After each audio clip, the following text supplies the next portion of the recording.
Hello बच्चों, आज 11th maths का चैप्टर 2 का लास्ट टॉपिक है हमारे पास फंक्शंस। हम उसके बारे में करेंगे। उससे पहले फंक्शंस करने से पहले हम फंक्शंस का इंट्रोडक्शन करते हैं। फंक्शन क्या होता है? कोई भी रिलेशन, एनी रिलेशन, क्योंकि हम रिलेशन रिलेशन पढ़ के आए ना पीछे। Relation from A to B is said to be a function, said to be a function if A has one and only one image in B। कोई भी relation function कब कहलाता है? जब A एलिमेंट की B के पास one and only one image होगी तभी वो फंक्शन कहलाएगा। मीन्स अगर मैं एरो डायग्राम से बात करूं, वही जैसे यहाँ पे A और B है, यहाँ पे 1 2 3 है, तो A अगर हमारा 1 के पास जाके मिल रहा है और A हमारा 2 के पास भी जाके मिल रहा है तो हम इसको कहेंगे ये फंक्शन नहीं है, क्योंकि इसने बोला A has one and only one image in B। A की अगर वन ही इमेज होगी, कोई एक ही इमेज होगी किसी एक एलिमेंट की, तभी हम उसको फंक्शन कहेंगे। मान लेते हैं हम B को 2 से मिला देते हैं तो A की इमेज हुई 1, B की इमेज हुई 3। इन दोनों में से कोई भी एलिमेंट ऐसा नहीं है जिसकी मोर देन वन इमेज है। इट मीन्स ये हमारे पास क्या कहेंगे हम, इसके फंक्शन है ये। ए टू बी हमारा क्या है, ये फंक्शन है। ठीक है, अब यहाँ से आपको एक बात और क्लियर होगी जो ये फंक्शन है हमारा, जिसको हम एफ से डिनोट कर लेते हैं। चलो फंक्शन पूरा ही लिख लेती हूँ मैं। फंक्शन जो है वो सबसेट होगा हमारा किसका? रिलेशन का। ठीक है, क्योंकि रिलेशन में तो फिर भी ए 1 से भी रिलेटेड हो सकता था, 2 से भी, 3 से भी, लेकिन फंक्शन में तो सिर्फ एक ही एलिमेंट से रिलेटेड होगा। मीन्स फंक्शन जो है आपका रिलेशन से छोटा होगा। फंक्शन जो है सबसेट होगा रिलेशन का। और रिलेशन किसका सबसेट था? कार्टेशियन प्रोडक्ट का था। ठीक है, तो कंफ्यूज नहीं होना, कार्टेशियन प्रोडक्ट में से ही निकल के आया है रिलेशन, उसमें से निकल के आया है फंक्शन। तो दोनों के दोनों पार्ट्स कार्टेशियन प्रोडक्ट के हैं। दोबारा से रिवाइज करवा देते हूँ। कार्टेशियन प्रोडक्ट क्या थी? ए का तीनों से relation, A1 A2 A3, B1 B2 B3। ठीक है, रिलेशन क्या कह रहा था कि कोई एलिमेंट किसी से रिलेटेड है, कोई ना कोई रिलेशन होगा। जिस ढंग से रिलेशन दिया होगा उस केस में ये एक एलिमेंट दो से भी मिल सकता है, दो से ज़्यादा से भी, किसी से ना भी मिले। ठीक है, लेकिन फंक्शन क्या कहता है कि हमारा एलिमेंट जो है फर्स्ट वाले सेट का, वो किसी एक ही एलिमेंट से जाके मिलेगा। मीन्स उसकी अगर अकेली एक ही इमेज होगी तभी वो फंक्शन होगा, अदरवाइज वो फंक्शन नहीं होगा। क्लियर है आपको ये तीनों चीज़ें? अब हम इसकी एक्सरसाइज करते हैं। तो एक्सरसाइज 2.3 का फर्स्ट क्वेश्चन में पूछा गया है, which of the following relations are functions. इनमें जो आगे रिलेशंस दे रखे हैं वो कौन से फंक्शंस हैं, रीज़न दो, और अगर वो फंक्शन है तो डिटरमाइन करो कि इसकी डोमेन एंड रेंज क्या होंगी। तो अभी दोबारा से रिवाइज देख लो, क्या करवाती हूँ। फंक्शन क्या होता है? कोई भी रिलेशन जिसमें एक एलिमेंट की एक ही इमेज हो।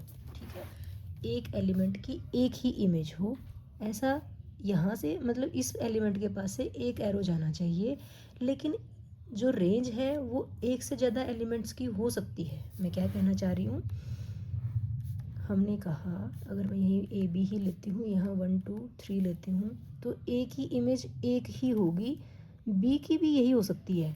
मीन्स सेम इमेज दो एलिमेंट्स की हो सकती है, लेकिन एक एलिमेंट की एक से ज़्यादा इमेज नहीं होनी चाहिए। वो मैं क्यों बताया, क्योंकि इस क्वेश्चन में ये दे रखा है 2 की इमेज 1 है, 2 की कोई और भी इमेज है क्या? तो फर्स्ट वाला एलिमेंट बताएगा ना, जो डोमेन है उसकी रेंज होती है। तो 2 की कहीं और इमेज है नहीं, यहाँ 5 है, 8 है, 11 है, 14 है, 17 है। मीन्स 2 की इमेज तो एक ही है, वो की क्या है, 1 है। ठीक है, 5 की इमेज 1 है, क्या 5 कहीं और है जहाँ पे इमेज बना रहा हो? नहीं। ऐसे ही 8 की 1 है, 11 की भी 1 है, 14 की भी 1 है, 17 की भी 1 है। आप देखो ध्यान से, 1 इमेज सबकी हो सकती है।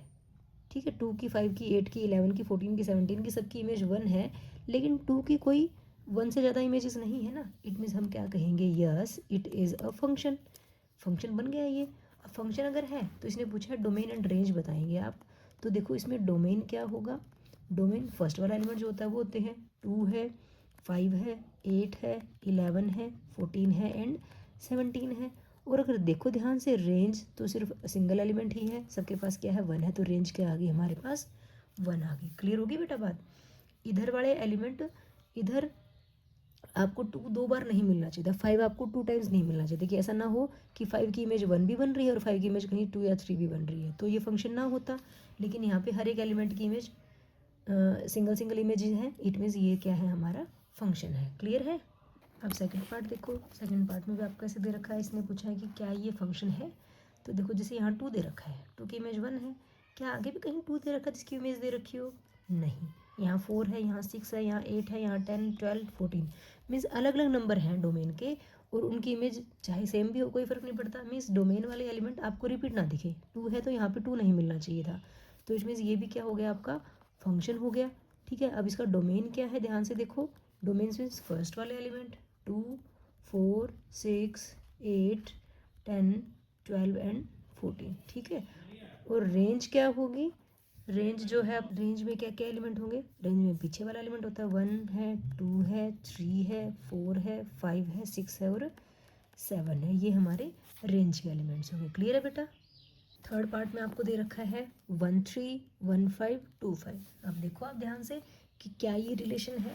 तो हमने कहा था डोमेन वाला एलिमेंट रिपीट नहीं होना चाहिए। 1 3 मीन्स 1 की इमेज 3 है, और यहाँ पे कहा 1 5 मीन्स 1 की इमेज 5 है, और फंक्शन क्या कहता है, एक एलिमेंट की एक ही इमेज होनी चाहिए, सिंगल एलिमेंट की सिंगल इमेज। तो 1 की 3 है, 1 की 5 है, इट मीन्स हम कहेंगे no, it is not a function, क्योंकि ये एक एलिमेंट की एक से ज़्यादा इमेजेस हैं, इट मीन्स ये फंक्शन नहीं है। क्लियर होगी बेटा बात आपको। हेलो बच्चों, हम एक्सरसाइज 2.3 मैथ्स की फर्स्ट क्वेश्चन कर चुके हैं। सेकंड क्वेश्चन करवाना था मुझे, लेकिन ना उससे पहले कुछ फंक्शंस के बारे में, जैसे इसमें बोला गया है कि डोमेन एंड रेंज बताओ इस फंक्शन की। अब ये मॉडुलस ऑफ एक्स है, इससे पहले ना हम थोड़ा सा फंक्शंस के बारे में डीपली थोड़ा स्टडी कर लेते हैं, फिर आपको ना इन फंक्शंस को सॉल्व करना, इनकी डोमेन रेंज निकालना बहुत ईजी लगेगा। तो फर्स्ट फंक्शन है हमारा आइडेंटिटी फंक्शन। आइडेंटिटी फंक्शन, अब ये आइडेंटिटी मतलब आइडेंटिकल, जैसे फंक्शन के नाम से ही पता चल रहा है कि जैसे f x is equal to जो होगा वो एक्स ही हो, कि एक्स की वैल्यू यहाँ पे है तो वही सेम टू सेम वहाँ पे हो, तो इसको आइडेंटिटी फंक्शन बोलते हैं। और एफ एक्स को हम वाई भी बोल सकते हैं, तो y is equal to f x बोलो, और f x is equal to क्या है, एक्स है। तो ऐसे फंक्शन का ग्राफ कैसे बनेगा, तो एक बार देखो थोड़ा सा, 10th क्लास में आप ग्राफ के क्वेश्चंस करके आए हो, तो उसके अकॉर्डिंग हम 4-5 वैल्यूज़ रख लेते हैं। यहाँ पे हम एक्स की और यहाँ पे हम वाई की। ठीक है, एफ एक्स को ही हम वाई बोलते हैं। क्लियर है ना, आपने एक्स और वाई में पढ़ा हुआ है। यहाँ पे वाई ही क्या होगा, हमारा एफ एक्स होगा। अगर मैं एक्स की वैल्यू 1 रखूँ, एक्स की वैल्यू 1 रखूँ, तो एफ एक्स भी क्या आ जाएगा, 1 आ जाएगा। ठीक है, एक्स की वैल्यू अगर मैं 2 रखूँ तो इज इक्वल टू एक्स है ना, वाई तो एक्स के इक्वल ही है ना, तो वाई की वैल्यू भी 2 आ जाएगी। मैं -1 रखूँ तो इसकी वैल्यू भी -1 आ जाएगी। एक्स की वैल्यू 0 रखूँ तो वाई की वैल्यू भी 0 आ जाएगी। सो ऑन, इस ढंग से हम बहुत सारी वैल्यूज़ निकाल सकते हैं। ठीक है, तो अब इस फंक्शन का अगर हमें ग्राफ बनाना हो, आइडेंटिटी फंक्शन का ग्राफ अगर बनाना है, तो देखो ध्यान से एक बार, 1 2 3 ऐसे ही हम यहाँ पे ले लेते हैं, इक्वल डिस्टेंस पे लेते थे ना, ये सब आप 10th क्लास में करके आए हो। थोड़ा सा आपको, ये x है, ये -x कह देते हैं, ये y है, ये -y है। ठीक है, अब देखो x की वैल्यू 0 है तो y की वैल्यू भी 0 है, x की वैल्यू 1 है तो y की वैल्यू भी 1 है, x की वैल्यू 2 तो y की वैल्यू भी 2, x की वैल्यू -1 तो y की वैल्यू भी -1, ऐसे -2 लोगे तो -2 आ जाएगा। इस ढंग से आपका फंक्शन बनता है। ऐसे इन सबको मिलाएंगे तो एक लाइन बन जाएगी ऐसे हमारी। तो ये हमारे आइडेंटिटी फंक्शन का ग्राफ बन गया। क्लियर है बेटा। ऐसे ही नेक्स्ट हमारा फंक्शन होता है कांस्टेंट फंक्शन। कांस्टेंट फंक्शन कैसे, कि जो एफ एक्स है हमारा वो कोई कांस्टेंट है। सपोज करो आप कुछ भी नंबर ले लो ना, जैसे कि 2 ले लिया, एफ एक्स को ही हम क्या कहते हैं, वाई बोलते हैं। मीन्स वाई जो है वो 2 है, हमने कहा f x is equal to 2। ठीक है, अब आप एक्स की वैल्यू रखते जाएंगे और वाई की वैल्यूज निकलती चली जाएंगी। यहाँ पे मैं साइड में बना देती हूँ, थोड़ा छोटा सा ही बनाते हैं इसको, एक्स एंड वाई, या एफ एक्स लिखो आप। अब दाओ मैं एक्स की वैल्यू 0 रखती हूँ तो यहाँ पे वैल्यू क्या आएगी, सेम ही रहेगी 2। एक्स की वैल्यू -1 रखने से कुछ फ़र्क पड़ेगा क्या, नहीं, फिर भी 2 रहेगा। एक्स की वैल्यू +1 रखने से कुछ फ़र्क पड़ेगा क्या, नहीं जी, 2 ही रहेगा। ऐसे आप कुछ भी वैल्यू रखते चले जाना, नीचे तो क्या आता जाएगा आपका 2 2 2 2 ही आता जाएगा। क्लियर है। तो अब इसका ग्राफ कैसे बनाओगे आप, 1 2 3 -1 -2 -3 ऐसे आप कितने बना लेना।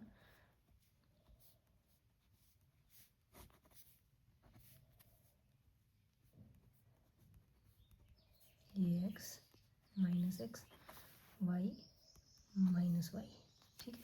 अब देखो ध्यान से, हमने कहा x की वैल्यू 0, x की वैल्यू 0 तो y की वैल्यू 2, x की वैल्यू 1 तो भी y की वैल्यू 2, x की वैल्यू 2 रखोगे तो भी y की वैल्यू 2, -1 रखोगे तो भी y की वैल्यू 2, -2 रखोगे तो भी y की वैल्यू 2, इस ढंग से आएगा। तो जब आप इसको मिलाओगे तो ये तो एक हमारी स्ट्रेट लाइन बन जाएगी इस ढंग से, ठीक है।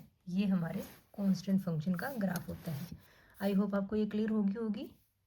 इसके बाद नंबर 3 पे है आपके पास पोलिनोमियल फंक्शन।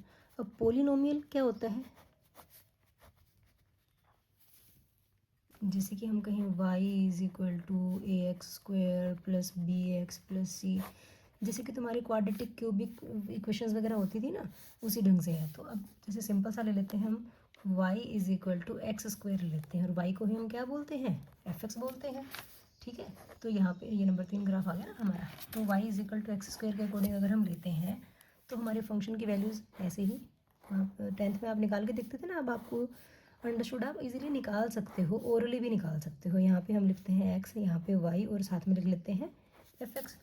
अब देखो यहाँ पे मैं x की वैल्यू अगर 0 रखूँ, x की वैल्यू मैंने 0 रखी तो 0 का स्क्वायर 0, तो y भी कितना आ जाएगा 0। मैं x की वैल्यू 1 रखती हूँ तो y की वैल्यू 1 का स्क्वायर 1 बन जाएगी। -1 रखने से क्या होगा, -1 का स्क्वायर करूँगी तो वो +1 बन जाएगा। मीन्स क्या, इससे क्या पता चल रहा है हमें कि इसमें ना माइनस का कोई भी, y की वैल्यू कोई भी माइनस नहीं आएगी। जैसे मैं 2 रखूँगी तो 4 आएगा, लेकिन -2 रखने से भी क्या आएगा, 4 आएगा। इस ढंग से हमारे फंक्शन की बहुत सारी वैल्यूज़ निकल सकती हैं। हम 4-5 निकाल के अपना ग्राफ बना लेते हैं, ठीक है। अब यहाँ पे देखो ऐसे ही x -x y -y 1 2 3 4 1 2 3 4 -1 -2 -3 -4, y की वैल्यू क्योंकि माइनस में ज़्यादा आ नहीं रही तो हम -1 -2 करके छोड़ देते हैं, ठीक है। अब देखो ध्यान से, x की वैल्यू 0 तो y की वैल्यू भी 0, ये पॉइंट आ जाएगा हमारा। x की वैल्यू 1 तो y की वैल्यू भी 1, x की वैल्यू -1 तो y की वैल्यू भी, y की वैल्यू 1 आ जाती है, -1 पे 1। x की वैल्यू 2 रखी तो y की वैल्यू 4 आ रही है, ठीक है। जब इनको ऐसे बढ़ाएंगे तो ये यहाँ मिलेगा। x की वैल्यू -2 रखने पर y की वैल्यू +4 आ रही है। इस ढंग से हमारे पॉइंट्स बनेंगे। तो जब आप इसको मिलाओगे तो आपका ये कुछ कुछ इस ढंग से आ जाएगा, थोड़ा कर्व टाइप में आ जाता है, ये लूप टाइप में। तो ये हमारा ग्राफ बन जाता है y is equal to x² का। अंडरस्टूड है बेटा, ठीक है। अब इसमें एक और पॉलिनोमियल कर लेते हैं हम, y is equal to x³, थोड़ा उसका अलग बनेगा। फोर्थ हमारा y is equal to x³, y is equal to fx के फॉर्म में लेंगे। अब x³ के अकॉर्डिंग देखो, हम पॉइंट्स वही ओरली ही निकाल लेते हैं।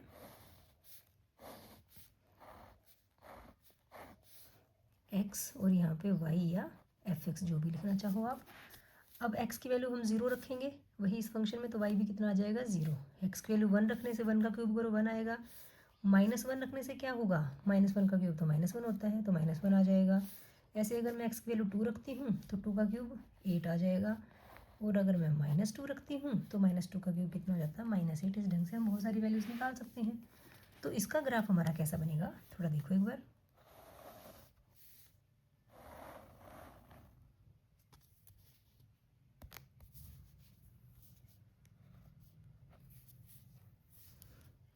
एक्स की वैल्यू देखो 0 1 2 तक ले रहे हैं, लेकिन y की वैल्यू 8 तक जा रही है। तो थोड़ा सा हम इसको ऊपर करना चाहें तो कर लें, और थोड़ा पास पास निशान लगा देते हैं, क्योंकि नीचे हमारा ग्राफ के लिए जगह ज़्यादा है नहीं ना। 1 2 3 4, ये x प्लस में, ये x माइनस, ये y प्लस, नीचे y माइनस आ जाएगा। 1 2 3 4 5 6 7 8, 2 3 4 5 6 7 8। यहाँ देखो x की वैल्यू 0 तो y की वैल्यू भी 0, x की वैल्यू 1 y की वैल्यू 1, एक्स की वैल्यू 2, तो वाई की वैल्यू कितनी आ रही है, 8 आ रही है, ठीक है। तो यहाँ पे हमारा ये बना। ऐसे ही -1 में देखें तो एक्स की वैल्यू -1, तो वाई की वैल्यू भी -1। एक्स की वैल्यू -2 रखने पर वाई की वैल्यू -8 आ रही है, तो हमारा यहाँ बना ऐसे। तो अगर देखो ऐसे 3 रखने पे क्या आएगा, -27 आएगा, यहाँ पे 3 रखने पे +27 आएगा। तो अगर आप ध्यान से देखोगे तो ये कुछ वो 3 पे तो आगे ऐसे जाएगा ना हमारा, हम यहाँ से ही मिला देते हैं, ये ऐसे ऐसे और ये इस ढंग से हमारा ग्राफ बन जाएगा, ठीक है। माइनस वाले में y=x³ था ना, तो उसमें हमारा ग्राफ ये बनेगा, ये हमारा ग्राफ है y=x³ का। आई होप आपको ये क्लियर होगी बेटा बात। नेक्स्ट है हमारे पास मॉडुलस फंक्शन। अभी मॉडुलस फंक्शन कैसे कि y=, हम f(x) जो होता है वो इस फॉर्म में लेते हैं, इसको बोलते हैं मॉडुलस। इस मॉडुलस की वजह से कोई भी वैल्यू जो होती है वो पॉजिटिव हो जाती है, ठीक है ना। ऐसे केस में ना हमारा फंक्शन 2 पार्ट्स में डिवाइड हो जाता है कि जो फंक्शन है उसकी वैल्यू प्लस का x होगी अगर x की वैल्यू क्या होगी, ग्रेटर देन 0 होगी, ग्रेटर देन इक्वल टू 0 होगी, ठीक है।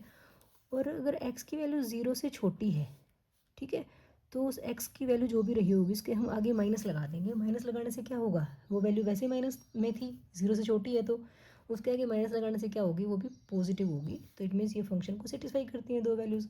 तो अब ये इस फंक्शन की 2 वैल्यूज़ आ गई, तो इन 2 वैल्यूज़ के अकॉर्डिंग ही हमें फंक्शन का ग्राफ बनाना पड़ेगा, ठीक है। ग्राफ बनाएंगे तो फंक्शन की वैल्यूज भी तो 2 होगी ना, एक तो f(x)=x बन गया, एक हमारे पास f(x) क्या बन गया, -x बना, ठीक है। पॉजिटिव वाली वैल्यू रखोगे तो ये वाले ग्राफ में रखोगे, नेगेटिव वाली वैल्यू रखोगे तो इस वाले ग्राफ में रखोगे। देखो कैसे बनेंगे हमारी वैल्यूज़। इस वाले के अकॉर्डिंग अगर हम करते हैं तो x और f(x) कर लो या y कर लो। x की वैल्यू हमने 0 रखी तो 0 आ जाएगी, हमें 0 से बड़ी रखनी है इस वाले फंक्शन की वैल्यू। 1 रखोगे तो 1 आएगा, 2 रखोगे तो x की वैल्यू 2 रखोगे तो ये भी 2 आ जाएगा, x की वैल्यू 3 रखोगे तो ये 3 आ जाएगा, ठीक है। ऐसे ही नेगेटिव वाले की बात करते हैं तो नेगेटिव में ध्यान रखना है हमें, इस केस में x की वैल्यू लेस देन 0 रखनी है। तो यहाँ पे क्या आएगा आपका फंक्शन, ये x और इसको या y लिखो या f(x) लिखो। 0 से छोटी रखी तो -1 रखा हमने। अब देखो हमने x की जगह -1 रखा तो ये माइनस तो बाहर था और x की वैल्यू -1, तो क्या बन गया ये +1। x की वैल्यू -2 रखी, x की वैल्यू क्या है, -2 है। देखो माइनस बाहर है और -2 रखा तो ये क्या बन गया, +2 बना ना, ठीक है। -3 रखने पे +3 बना, -4 रखने पर +4 बना। अब आपको समझ में आई कि ये फंक्शन मॉडुलस कैसे दे रखा था और हमने वैल्यूज़ कैसे की। ग्रेटर देन 0 पे हमने x ही रखा, लेस देन 0 पे हमने माइनस क्यों किया, क्योंकि खुद x की वैल्यू माइनस में होगी, उसके आगे माइनस लगने से वो क्या हो जाएगा, प्लस। फंक्शन जैसा इसने पूछा था वैसा ही हमारा बन गया। अब 2 फंक्शंस बन रहे हैं, मतलब हमारे पास 2 लाइंस बनेंगी। 2 इक्वेशंस थी ना, तो 2 ही लाइंस बनेंगी हमारी। कैसे बनाएंगे देखो ध्यान से,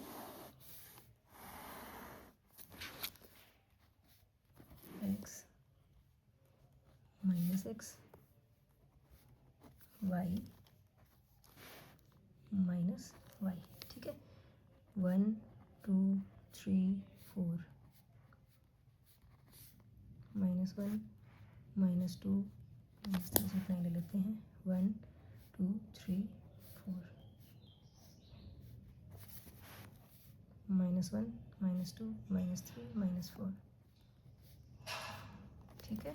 अब देखो x की वैल्यू 0 पे फंक्शन की वैल्यू भी 0, 1 पे फंक्शन की वैल्यू 1, 2 पे फंक्शन की वैल्यू 2, 3 पे फंक्शन की वैल्यू 3, ठीक है। इस ढंग से हमारा इधर से ग्राफ बनेगा, ऐसे ही बढ़ता चला जाएगा। अगर हम इधर से देखते हैं तो x की वैल्यू -1 पे y की वैल्यू 1, x की वैल्यू -1 y की वैल्यू 1, x की वैल्यू -2 पे 2 बन रहा है, -3 पे 3 बन रहा है। वैसे -4 पे -4 होता, तो यहाँ से हमारा ग्राफ कैसे बना, ये ऐसे बना। तो इस ढंग से 2 लाइंस का ग्राफ बना। ये किसका ग्राफ है, y मॉडुलस ऑफ x का। आई होप आपको ये चीज़ भी क्लियर होगी बेटा। नेक्स्ट है हमारे पास सिग्नम फंक्शन। अभी सिग्नम फंक्शन क्या होता है, इसमें ना आपको फंक्शन का डिवीजन करके दिया होता है बेटा, जैसे हमने मॉडुलस में किया था ना कि ग्रेटर देन 0 पे ये बनेगा, लेस देन 0 पे ये बनेगा। तो यहाँ पे जैसे क्या रहता है कि फंक्शन की वैल्यू 1 है अगर x की वैल्यू आप ग्रेटर देन 0 लेते हैं, फंक्शन की वैल्यू 0 है अगर आप x = 0 लेते हैं, और फंक्शन की वैल्यू -1 है अगर x की वैल्यू लेस देन ज़ीरो लेते हैं, ठीक है।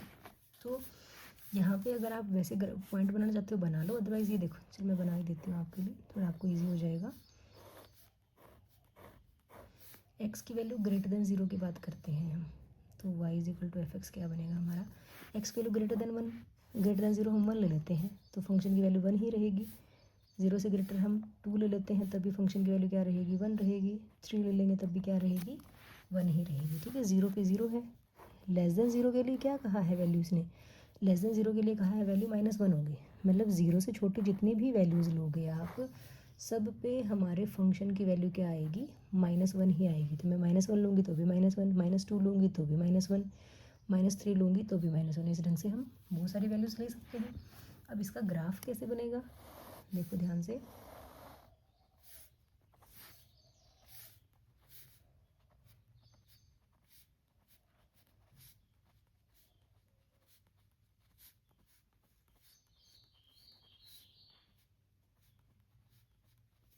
ठीक है। ये एक्स एक्सिस है हमारा और ये वाई एक्सिस है, ठीक है।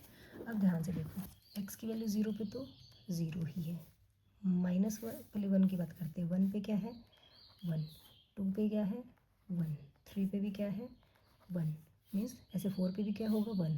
तो ये तो ऐसे चलता गया, इस तरह से हमारा ग्राफ इधर की तरफ बनेगा, ठीक है। अब आगे देखो, एक्स की वैल्यू माइनस वन तो फंक्शन की वैल्यू वन है, माइनस वन पे माइनस वन आ रहा है, माइनस टू पे भी माइनस वन आ रहा है, माइनस थ्री पे भी माइनस वन आ रहा है। तो इस ढंग से हमारे ग्राफ ये इधर की तरफ जाएगा और ये इधर की तरफ जाएगा। तो ये हमारा सिग्नम फंक्शन का ग्राफ बन गया। नेक्स्ट एंड लास्ट है हमारा ग्रेटेस्ट इंटीजर फंक्शन, ठीक है। इसको हम किस ढंग से लिखते हैं, f x is equal to, इस ब्रैकेट के अंदर लिखते हैं। तो यहाँ पे जो x की वैल्यू होती है हम उसको बोलते हैं x लेस देन और इक्वल टू एक्स। जो लेस देन और इक्वल टू वाली वैल्यू होती है ना, वो इस फंक्शन की वैल्यू ली जाती है। कैसे कह रही हूँ मैं, जैसे कि अगर हमारा कोई फंक्शन है जिसमें x की value greater than equal to minus one and less than equal to zero है, तो हमारे फंक्शन की वैल्यू जो एफ एक्स है उसकी वैल्यू हो जाएगी यहाँ पर, मतलब ग्रेटेस्ट इंटीजर ऑफ एक्स की वैल्यू जाएगी माइनस वन, ठीक है। अगर x की वैल्यू यहाँ पे हमने माइनस वन से ज़ीरो किया ना, यहाँ पे हम ज़ीरो से वन कर लेते हैं। तो ऐसे केस में हमारा जो ग्रेटेस्ट इंटीजर है उसकी वैल्यू आ जाएगी लेस देन इक्वल टू वाली ज़ीरो, ठीक है। अगर x की वैल्यू वन से टू के बीच में है तो हमारे ग्रेटेस्ट इंटीजर की वैल्यू आ जाएगी वन। ऐसे ही अगर टू से थ्री के बीच में है तो x की वैल्यू आ जाएगी टू, ठीक है। एंड सो ऑन, थ्री से फोर के बीच में तो टू आ जाएगी। तो हम इसमें बोलते हैं x की जो वैल्यू है x लेस देन और इक्वल टू x, इस ढंग से बोला जाता है। ये बस आप अंडरस्टूड यहाँ से देख लीजिए ना आप कि कैसे रहेगा हमारा x की वैल्यू जिस भी जिन दो वैल्यूज़ के बीच में लाई कर रही है, तो जो लेस देन वाली वैल्यू है वही हमारे फंक्शन की वैल्यू होगी। वन और टू के बीच में लाई कर रही है वैल्यू, ठीक है, तो हमारी लेस वाली वैल्यू जो है वही हमारे फंक्शन की वैल्यू हो जाएगी। टू से थ्री के बीच में है तो टू हो जाएगी। ऐसे अगर हम कहें कि फाइव से सेवन के बीच में है तो हम क्या कहेंगे, एक्स की वैल्यू क्या आ जाएगी, फाइव आ जाएगी। कुछ भी हो सकती है, जरूरी थोड़ी कि वन वन का डिफरेंस होगा, कितने का भी डिफरेंस हो सकता है। हमारे फंक्शन की वैल्यू जो लेस देन है, लेस देन इक्वल टू वाली वैल्यू है वही हो जाती है, ठीक है। देखो बेटा, अब हम सारे फंक्शंस के बारे में और उनके ग्राफ के बारे में पढ़ चुके हैं। तो अब हम ये सेकंड क्वेश्चन करेंगे। इसमें पूछा था डोमेन एंड रेंज बताओ इन फंक्शंस की। फंक्शन क्या दे रखा है हमें, मॉडुलस ऑफ एक्स दे रखा है। मॉडुलस का मतलब हम पढ़ के आ चुके हैं कि मॉडुलस ऑफ एक्स का मतलब है कि वैल्यू क्या होगी, greater than equal to zero होगी, ठीक है। किसी भी फंक्शन की वैल्यू ज़ीरो से बड़ी या ज़ीरो के इक्वल होगी। लेकिन यहाँ पे माइनस मॉडुलस ऑफ एक्स है, इसका मतलब उसकी वैल्यू क्या होगी, लेस देन ज़ीरो होगी, ठीक है। तो अब ये रेंज हम कैसे बताएंगे, यहाँ पे हमने कोई एरो डायग्राम वगैरह भी नहीं बनाया। तो क्योंकि रियल नंबर पे फंक्शन है तो हमारी वैल्यूज़ ना माइनस इन्फिनिटी से इन्फिनिटी के बीच में कुछ भी हो सकती हैं, बीच में कहीं क्या होगा, ज़ीरो होगा हमारा, ठीक है। तो यहाँ पे देखो, फंक्शन जो एफ एक्स है, हम जिसको वाई भी बोलते हैं, वो minus of modulus of x है। तो जो भी वैल्यूज़ आएंगी, हमने कहा माइनस मॉडुलस ऑफ एक्स तो ज़ीरो से छोटा होगा। इट मीन्स हमारी जितनी भी वैल्यूज़ होंगी वो सारी इस तरफ लाई कर रही होंगी ना, हमारे इस लाइन के इस तरफ लाई कर रही होंगी। तो इसके अकॉर्डिंग जो रेंज बनेगी हमारी वो क्या बनेगी, minus infinity to zero. Clear है बात, क्योंकि माइनस ऑफ मॉडुलस था वो ज़ीरो से छोटा होता है, इसलिए रेंज क्या आ गई हमारी, माइनस इन्फिनिटी टू ज़ीरो आ गई, ठीक है। नेक्स्ट में है हमारे पास F x is equal to square root of nine minus X square. अब ये रियल फंक्शंस हैं बेटा, तो रियल की रेंज तो हमारी भाई माइनस इन्फिनिटी से इन्फिनिटी के बीच में रहेंगी। हम देखेंगे कैसे निकालें। अब रियल है तो देखो ये जो स्क्वायर रूट है इसके अंदर वैल्यू माइनस में तो नहीं आनी चाहिए, ये वैल्यू पॉजिटिव होगी तभी तो रियल फंक्शन होगा ना हमारा। तो 9 माइनस एक्स स्क्वायर की वैल्यू क्या होनी चाहिए हमारे पास, ग्रेटर देन इक्वल टू 0 होनी चाहिए। स्क्वायर रूट के अंदर माइनस का नंबर अगर होता है तो हमारी रियल वैल्यूज़ नहीं रहती ना वो। तो यहाँ से अगर मैं एक्स स्क्वायर को वहाँ ले जाऊँ तो ये बन गया 9 greater than equal to x square, या ऐसे करूँ एक्स स्क्वायर यहाँ पे निशान कर दूँ 9 स्क्वायर, यहाँ जाके स्क्वायर रूट बन जाता है, वर्गमूल बन जाता है ना। तो ये स्क्वायर रूट ऑफ 9 बन गया तो प्लस माइनस लग जाता है, तो ये वैल्यू बन जाती है आपकी 3 और -3। तो इसका मतलब क्या हुआ, एक्स की वैल्यू जो है -3 से 3 के बीच में होगी, या तो -3 से बड़ी या उसके इक्वल, या 3 के इक्वल, या 3 से छोटी होगी। ठीक है, इस ढंग से हमारी वैल्यूज मतलब एक्स की वैल्यूज आ गई। इट मीन्स ये क्या आ गया, हमारा डोमेन आ गया। तो डोमेन की वैल्यू क्या बन गई हमारी, -3 से 3 के बीच में लाई करेगी। ठीक है, आप इसको भी डोमेन बोल सकते हो। ठीक है, क्योंकि हमने अभी ये वाली ब्रैकेट्स के बारे में नहीं पढ़ा, तो आप ये डोमेन इसको लिख सकते हैं। ठीक है, यहाँ डोमेन से मुझे ध्यान आया, हमने यहाँ पे डोमेन के बारे में कुछ नहीं लिखा। तो यहाँ पे डोमेन हमारा क्या था, आप एक्स की कोई भी वैल्यू रख लो। तो यहाँ पर रेंज हमारी ये आ गई थी, डोमेन ये आ गया था। यहाँ पे डोमेन हमारा -3 से 3 था। अब रेंज की बात करते हैं। अब देखो वैल्यू जो है हमारी एक्स की -3 से 3 के बीच में लाई करेगी। सोचो अगर हम -3 या 3 रखते हैं यहाँ पे, तो 3 का स्क्वायर 9, -3 का स्क्वायर भी 9, तो वैल्यू क्या आएगी, 0 आएगी। 0 से छोटी वैल्यू तो आ नहीं सकती, तो मीन्स हमारी वैल्यू जो क्या होगी, 0 से तो शुरू होगी। ठीक है, और मैक्सिमम वैल्यू क्या होगी हमारी, अगर मैं एक्स की वैल्यू 0 रख देती हूँ, 0 का स्क्वायर 0, 9 माइनस 0 9, और 9 का स्क्वायर रूट कितना आ जाएगा 3, तो हमारी रेंज क्या हो जाएगी, 0 से 3 के बीच में हो जाएगी। ठीक है, नेक्स्ट क्वेश्चन में हमें एफ एक्स की वैल्यू दे रखी है 2x-3, और इसने बोला है f0 निकालो, f7 और f-3। देखो ये तो बहुत इजी क्वेश्चन है, आप 7th से करते आ रहे हो ये सम्स। बस क्या करना है, एक्स की जगह 0 रखना है। यहाँ पे 2 इंटू 0 -3, 2 0 0, 0 -3 कितना आ गया, -3। यहाँ पे एक्स की जगह 7 रखेंगे, 2 × 7 -3, 2 7 ज़ा 14, -3 11 आ गया, और f-3 है तो 2 -3 -3, 2 3 ज़ा 6, माइनस का 6, -3 कितना आ गया, माइनस का 9। इस तरह से हमारा थर्ड क्वेश्चन हो जाता है। फोर्थ क्वेश्चन में आपको TC दे रखा है, और यहाँ पे इसकी वैल्यू है 9c/5 + 32। अब इसमें बोला गया है कि T0 निकालो, मीन्स C की जगह 0 रखना है, रख दो। 9 0 5 + 32, ये तो सारा ही 0 बन गया ना, 900/5 0, 0 + 32 हमारे पास आ गया 32। नेक्स्ट में है 28, नेक्स्ट में है -10। ये आपका होमवर्क रहेगा बेटा, ये आप करोगे। जो ना निकले तो आप कमेंट सेक्शन में लिख के छोड़ देना, मैं करवा दूँगी। ठीक है, TC नेक्स्ट में दे रखा है, वैल्यू ऑफ C निकालो व्हेन TC = 212।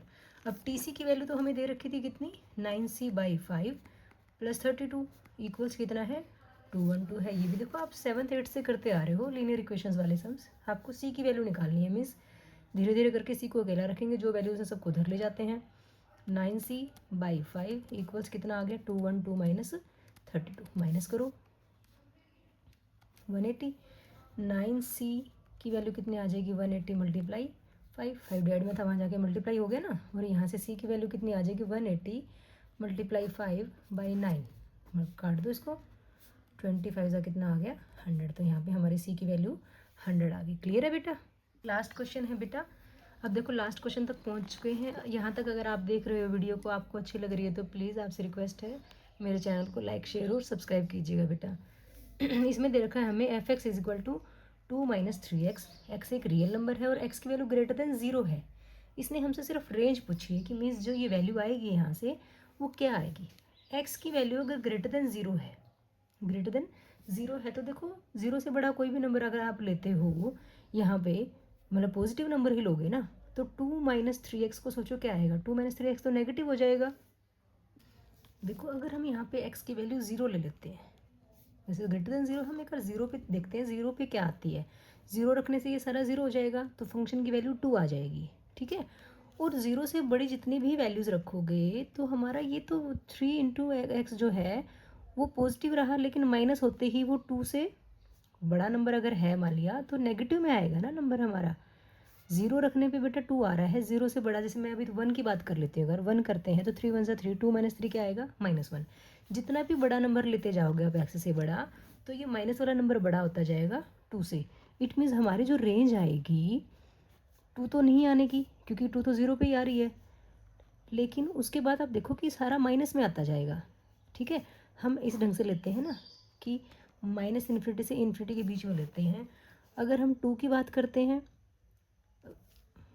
ज़ीरो रखने पे हमारा 2 आ रहा है, लेकिन हमारा तो 2 तो नहीं आएगा, क्योंकि हमें ग्रेटर देन ज़ीरो रखनी है वैल्यू। तो हमारा जो ये 2 है, 2 से इधर वाली सारी वैल्यूज़ हमारी किस में आएंगी, रेंज में आएंगी। तो हम रेंज कहेंगे माइनस इन्फिनिटी से 2।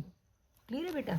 हमने ज़ीरो रख के देखा, ज़ीरो रखने पे ये 2 आ रहा था, तो ज़ीरो रखना नहीं है, हमें ज़ीरो से बड़ा नंबर रखना है। जैसे ही हम ज़ीरो से बड़ा नंबर रखेंगे तो नेगेटिव वाला नंबर हमारा 2 से बड़ा हो जाएगा, तो नेगेटिव की तरफ आएगी हमारी रेंज। तो माइनस इन्फिनिटी से 2 तक लेंगे। देखो इस ब्रैकेट का मतलब होता है कि 2 इंक्लूड नहीं है। अगर हम स्क्वायर ब्रैकेट लगा देंगे ना ऐसे वाले, इस ब्रैकेट का मतलब होता है जो नंबर यहाँ लिखा हुआ है वो भी इंक्लूड होगा हमारा। ठीक है, सेकेंड पार्ट है हमारे पास F X equals X square plus 2। अब देखो जो एक्स स्क्वायर है वो तो हमेशा ही पॉजिटिव होता है, एक्स स्क्वायर तो ग्रेटर देन ज़ीरो ही रहेगा, ग्रेटर देन और इक्वल टू ज़ीरो कह सकते हैं हम। और यहाँ से एक्स स्क्वायर प्लस 2 की बात करोगे तो क्या होगा, वो 2 से भी बड़ा होगा। इट मीन्स यहाँ से जो वैल्यूज़ आएंगी वो 2 से बड़ी रहेंगी, 2 भी आ सकता है और 2 से बड़ी भी रहेगी। तो जो हमारी रेंज बनेगी मीन्स वो 2 से इन्फिनिटी तक की बनेगी ना, पॉजिटिव आएगी ना बेटा। और यहाँ पे 2 क्या है, इंक्लूड है, तो हम यहाँ पे ये वाली क्लोज ब्रैकेट लगाएंगे और इन्फिनिटी की तरफ हम ऐसे लगाते हैं। क्लियर है बात? एक्स स्क्वायर प्लस 2 था कि कोई भी स्क्वायर का नंबर होता है वो ग्रेटर देन ज़ीरो तो रहेगा, किसी भी नंबर का स्क्वायर। एक्स स्क्वायर 0 से बड़ा है तो मैं इधर भी 2 ऐड कर दूँ, इधर भी 2 ऐड कर दूँ, तो एक्स स्क्वायर प्लस 2 क्या होगा, 2 से बड़ा। मीन्स जो एक्स स्क्वायर प्लस 2 है उसकी वैल्यू 2 से बड़ी ही रहेगी। ठीक है, तो रेंज हमारी क्या आ गई, 2 से इन्फिनिटी। नेक्स्ट है f x is equal to x है। अब फंक्शन जो है एक्स वो एक्स के ही इक्वल है, और इसमें बोला है एक्स क्या है, एक रियल नंबर है, तो इसका मतलब जो रेंज है वो भी क्या आ जाएगी, रियल नंबर ही आ जाएगी। ठीक है, तो हमारी ये एक्सरसाइज कंप्लीट हो जाती है बेटा। तो आप मेरे चैनल को देख रहे हो, वीडियो देख रहे हो, तो आपका थैंक यू।